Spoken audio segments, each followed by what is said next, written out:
समस्त महान भाव, आप सभी को मेरा सादर जय जिनेन्द्र। आज मैं आपके सामने पद्म पुराण के स्वाध्याय के अंतर्गत अपने विचार बिंदु शीर्षक वीर हनुमान पर अपने विचार रख रही हूँ।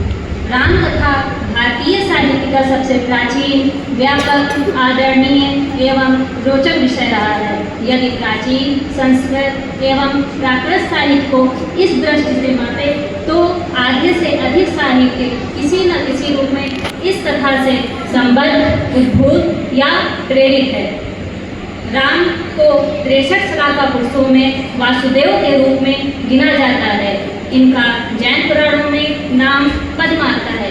इन्हीं के नाम पर आचार्यवर श्री रविशेर आचार्य महाराज ने पद्म पुराण की रचना की है। इसी पद्म पुराण के अंतर्गत मुख्य पात्र श्री हनुमान, जिनके बारे में मैं आज कुछ वर्णन कर रही हूँ। राम के कथानक में हनुमान का सहयोग मणिकांचन सहयोग है। वाल्मीकि ने हनुमान का जो वर्णन प्रस्तुत किया है वह असंगत तथा महापुरुषों का अवड़वाद है। ये वानर वंश के शिरोमणि तद्भव मोक्षगामी विद्याधर हैं।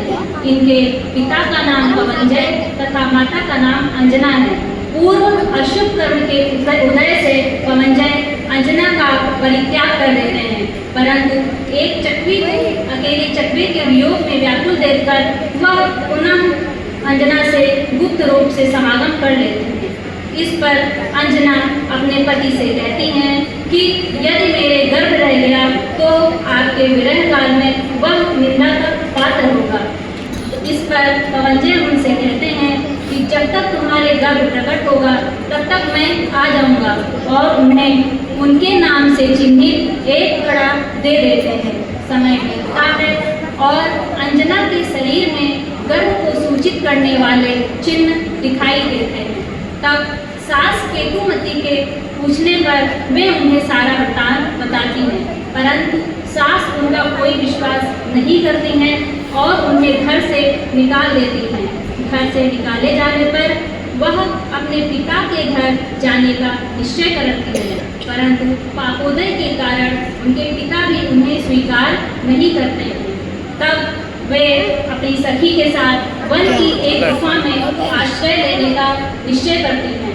वहाँ एक मुनिराज उन्हें बताते हैं कि पूर्व जन्म में तुमने जिनेंद्र देव की प्रतिमा का अनादर किया था, इसलिए तुम्हें ये दुख झेलने पड़ रहे हैं। ये सुनकर अंजना अपनी बहुत निंदा करती हैं तथा प्रसव तक उसी गुफा में रहने का निश्चय करती हैं। अनेक बाधाओं और दुखों को झेलते हुए भगवान मुनि सुब्रत की पवित्र प्रतिमा की पूजा करते हुए समय आने पर वे एक पुत्र को जन्म देती हैं। उस पुत्र के जन्म लेते ही गुफा का सारा अंधकार नष्ट हो जाता है और गुफा सुवर्णमयी हो जाती है। तभी बालक के पुण्योदय से अंजना के मामा प्रतिसूर्य का विमान वहाँ से गुजरा और वे अंजना तथा बालक को अपने साथ हनरूह नामक नगर के द्वीप लेके चल पड़ते हैं। जैसे ही अंजना विमान में बैठती हैं, वैसे ही बालक छूटकर पर्वत पे जा गिरता है। लेकिन आश्चर्य की बात कि पर्वत तो चूर्ण चूर्ण हो जाता है, परंतु बालक को एक खरोंच तक नहीं हो पाती है। यह देखकर सब खुशी खुशी हनरूह नगर की ओर चल पड़ते हैं। वहाँ बालक का बहुत भारी जन्मोत्सव मनाया जाता है, क्योंकि बालक ने पर्वतों के समूह अर्थात शैल को चूर्ण किया था, इसलिए माता उनका नाम श्री शैल रखती हैं। चूँकि उन्होंने हनरूह नगर में जन्म संस्कार प्राप्त किए थे, इसलिए वे हनुमान नाम से प्रसिद्ध हुए। यौवन अवस्था को प्राप्त कर वे रावण की सहायता करने राक्षस द्वीप जाते हैं। वहाँ उनके प्रतिद्वंदी वरुण के 100 पुत्रों को बंदी बनाकर तथा वरुण को भी वे जीवित पकड़ लेते हैं। इससे रावण उनसे बहुत प्रसन्न होते हैं और उनका बहुत भारी सम्मान कर चंद्रनखा की कांतिमती पुत्री समर्पित करते हैं तथा कर्णकुंडल नामा नगर में उनका राज्याभिषेक करते हैं। तत्पश्चात वे वहाँ उत्तम भोग भोगते हुए रहने लगते हैं। जैन रामायण के अनुसार श्री हनुमान के 1000 से अधिक विवाह होते हैं। तत्पश्चात किष्किंधपुर के राजा सुग्रीव तथा रानी तारा की पुत्री पद्मरागा से भी उनका बड़े वैभव के साथ विवाह होता है। तदंतर मुख्य पात्र राम सीता के विवाह के पश्चात रावण द्वारा सीता का हरण होता है। तब नारद मुनि की प्रेरणा पाकर विद्याधर सुग्रीव तथा हनुमान आकर श्री रामचंद्र जी से मिलते हैं। तब हनुमान श्री राम से विनती करते हैं कि हे प्रभु, यदि आपकी आज्ञा हो तो मैं जाकर सीता के स्थान की खोज करूं। तब श्री राम सीता का रंग रूप आदि बताकर अपने नाम से चिन्हित एक मुद्रिका अंगूठी उन्हें दे देते हैं, जिसे लेकर हनुमान अपनी विद्या का प्रयोग कर लंका नगर में पहुंचते हैं तथा वहां नंदनवन में बैठी सीता को देखते हैं, जो चुपचाप ध्यान कर रही होती है। तभी वहां पर रावण आ पहुंचता है। तरह तरह की यातनाएं देकर भी वह सीता को उनके शील से चलायमान नहीं कर पाता है। रावण के जाने के पश्चात वे सीता को मुद्रिका दिखाते हैं। प्रारंभ में तो हनुमान उन्हें रावण की माया समझते हैं, परंतु बाद में पत्र सुनने के बाद उन्हें हनुमान पर विश्वास हो जाता है। तब विश्वास हो जाता है। उसके पश्चात वे उनसे आग्रह करते हैं कि आप अपना 7 दिन का उपवास तोड़िए तथा आहार ग्रहण करिए। बहुत समझाने पर सीता आहार ग्रहण करती हैं और राम शीघ्र आएंगे ऐसी सूचना देकर वे पुनः रामचंद्र के पास वापस लौट आते हैं। उसके पश्चात श्री राम उन्हें अपनी सेना का सेनापति तथा सुग्रीव को युवराज बनाते हैं।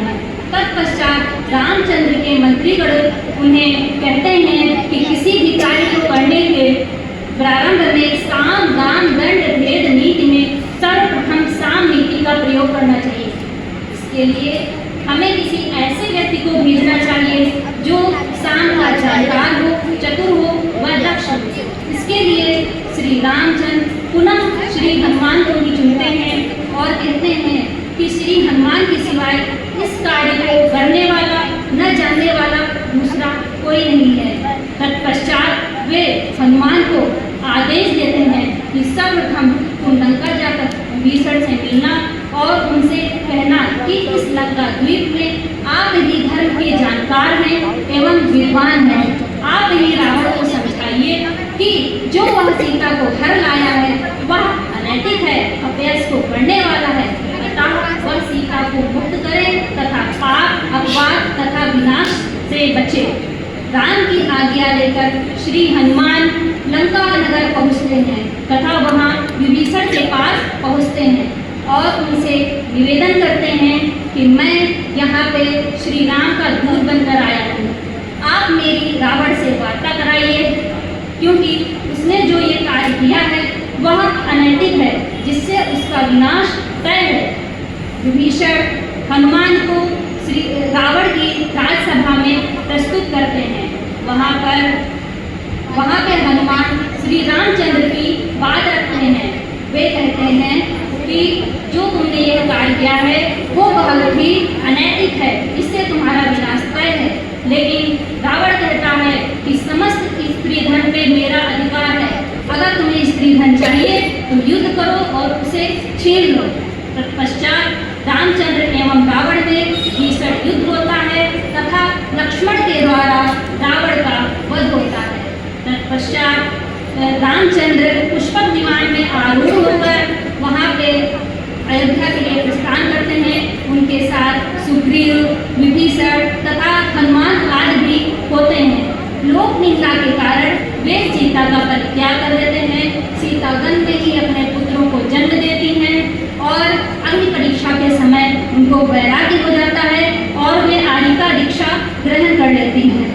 तत्पश्चात हनुमान अपनी स्त्री के साथ मेरु पर्वत की वंदना करने जाते हैं। वहाँ पर जब वे अकृत्रिम चैत्यालयों के दर्शन करके वापस लौट रहे होते हैं, तब आकाश में विलीन उल्का को देखकर उन्हें संसार से विरक्ति हो जाती है।